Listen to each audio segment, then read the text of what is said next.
Coucou tout le monde, j'espère que vous allez bien. Je vous retrouve aujourd'hui dans une nouvelle vidéo pour vous présenter mes séries du moment disponibles sur Netflix. Si c'est une vidéo qui peut vous intéresser, je vous laisse regarder la suite. Donc comme je viens de vous le dire, je vais vous présenter mes séries du moment sur Netflix. J'ai décidé de vous en présenter 5.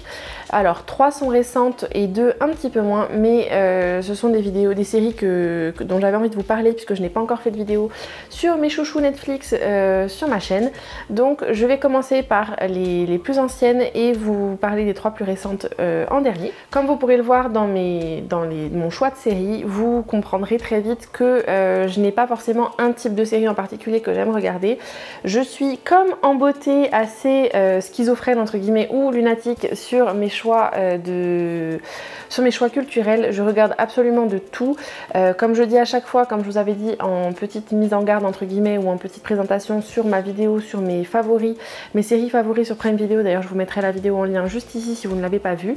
Je déteste tout ce qui va être série gore, tout ce qui va être série avec des morts vivants, avec des vampires, ou alors tout ce qui va être série paranormale, horreur ou autre. C'est pas du tout mon délire. Si c'est votre truc, du coup je pense que ça peut être une vidéo qui ne va pas vous plaire, puisque je regarde beaucoup, on va dire tout le reste, ça peut être des séries potentielles que je vais avoir envie de regarder. Donc on va commencer avec une des séries que j'avais le plus adorée. Je sais plus si c'était pendant le confinement ou avant que je l'avais regardée, mais je pense que c'était pendant le confinement. J'avais regardé la série Dead to Me qui était disponible sur Netflix et il y avait les 2 premières saisons qui étaient disponibles. D'ailleurs il y en a une 3e qui arrive bientôt.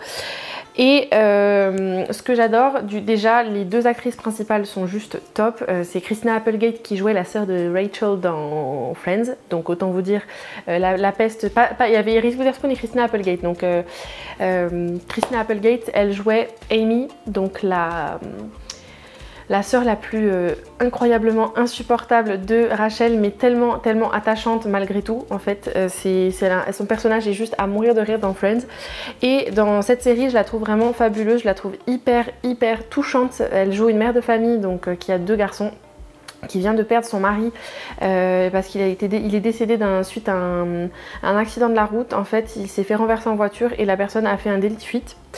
Et tout simplement, c'est l'autre actrice, c'est Linda Cardellini que j'aime beaucoup. Je me souviens plus dans quelle série je l'avais vue ou dans quel film, mais je sais qu'elle a joué dans beaucoup de films et dans beaucoup de séries. Et le personnage principal masculin est joué par James Marsden, qui en général joue des rôles un petit peu, on va dire, je pense, en dessous de ses capacités d'acteur, parce que je le trouve vraiment très bon dans cette série-là.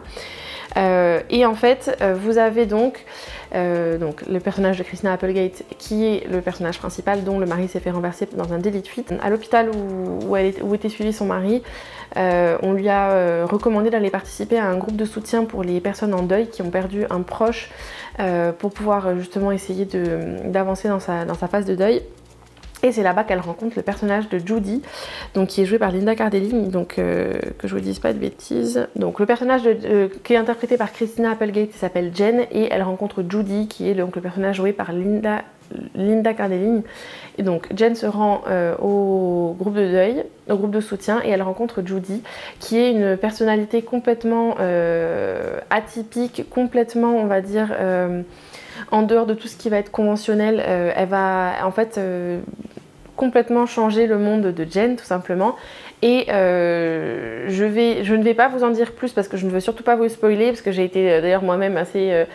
on le sent venir, mais j'ai été assez étonnée de la façon dont c'est approché et amené. En fait, donc les 2 femmes se rapprochent et il y a tout un truc autour de leurs histoires personnelles de chacune. Le personnage de James Marsden rentre dans l'histoire, puisqu'en fait c'est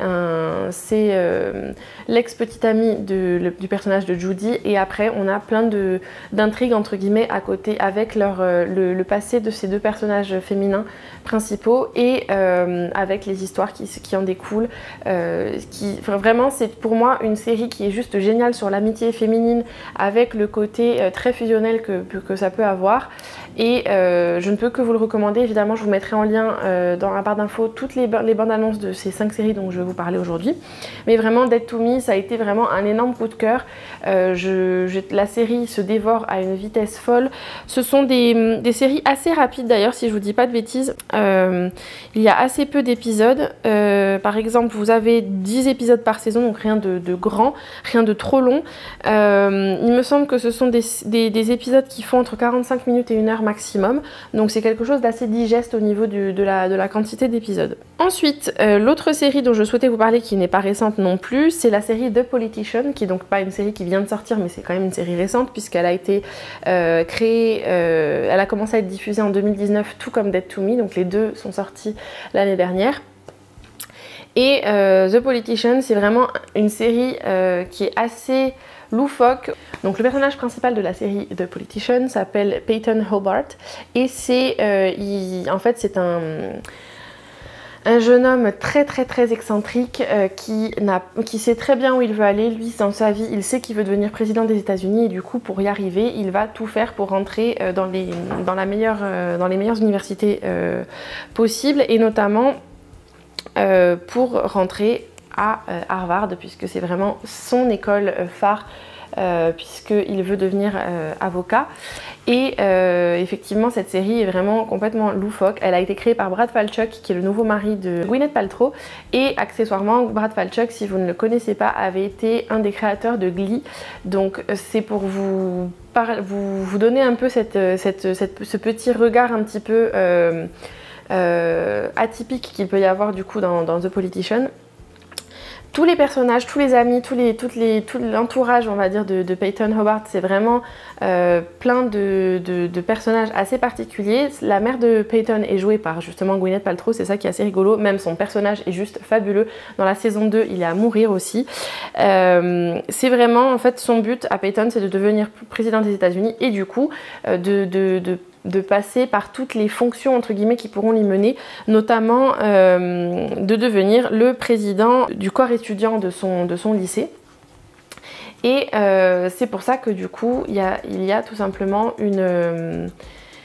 toute la saison 1 est en fait axée autour de ça et d'un personnage assez bizarre, on va dire ça comme ça, assez atypique. Donc pour arriver à ses fins, Peyton va essayer de se rapprocher d'une fille complètement atypique qui est dans son lycée, qui s'appelle Infinity Jackson, qui est interprétée par Zoe Deutch. Je pense que le personnage d'Infinity Jackson a clairement été basé sur la jeune fille qui s'appelle Gypsy Rose Blanchard, qui avait en fait été connue aux États-Unis puisque sa mère avait fait croire à tout le monde qu'elle était malade. En fait, elle avait fait un syndrome de Munchausen par procuration, par proxy, en rendant sa fille malade pour s'attirer de l'attention, de son entourage, des médecins et autres. Et du coup, c'est vrai que pour moi, le personnage d'Infinity Jackson est basé là-dessus.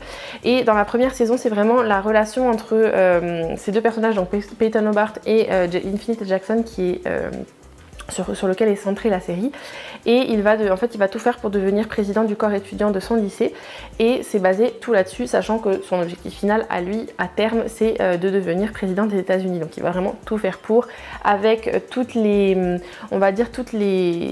n'y a pas de moyens par lesquels ils ne vont pas essayer de le devenir, et vraiment c'est une série qui est hyper addictive. Encore une fois, c'est une série qui n'est pas hyper longue, puisque c'est une série qui est composée d'assez peu d'épisodes. Donc effectivement, la saison 1 comporte 8 épisodes et la saison 2 comporte 7 épisodes. Ce sont des épisodes qui font maximum 1 heure de mémoire comme ça, mais alors vraiment c'est une série qui est hyper addictive. Si je peux vous la recommander, n'hésitez pas à aller, en tout cas en barre d'infos, regarder, cliquer sur la vidéo pour pouvoir regarder la bande-annonce. Et en plus de ça, vous avez également un casting assez fou, notamment Lucy Boynton, que j'aime énormément, qui jouait en fait la femme de Freddie Mercury dans Bohemian Rhapsody. Je trouve cette actrice tellement fabuleuse, magnifique, et elle joue hyper bien. Autre série dont je souhaitais vous parler, et là par contre on part sur des séries un petit peu plus récentes.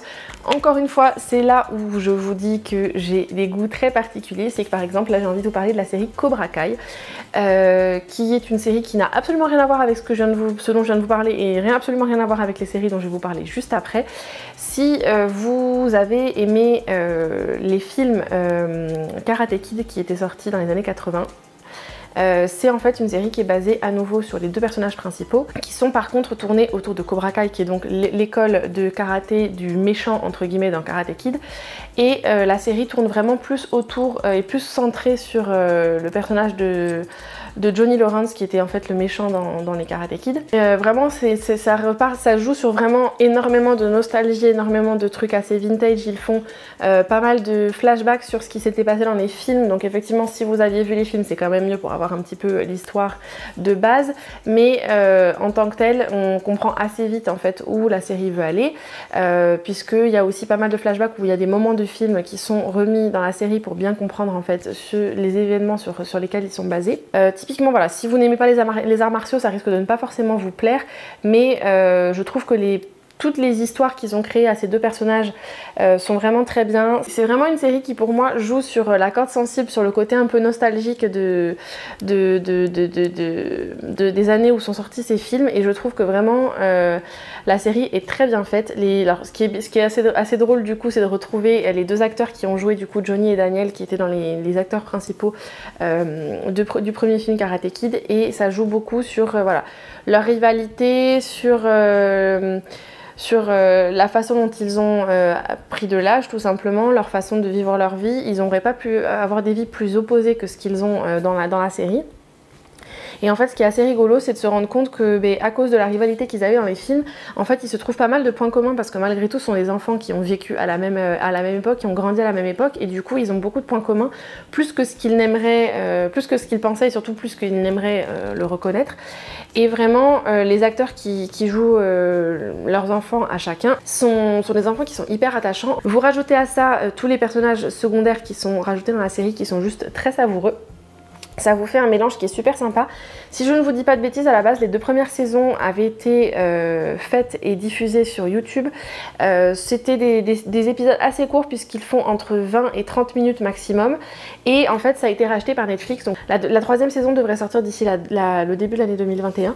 Et j'ai hâte de savoir la suite, puisque je suis assez adepte du binge-watching quand je commence avec certaines séries qui me plaisent, donc j'ai hâte de savoir la suite. Donc je vous laisserai encore une fois la bande-annonce en barre d'infos. Et ensuite on va passer à 2 séries qui sont vraiment très récentes, puisque donc il y a la série Away dont je souhaitais vous parler tout simplement, puisque j'avais très envie de regarder la série quand j'avais vu la bande-annonce, notamment parce que j'aime énormément les 2 acteurs principaux. Donc déjà juste quand même Hilary Swank qui joue l'actrice principale, c'est quand même pas n'importe qui.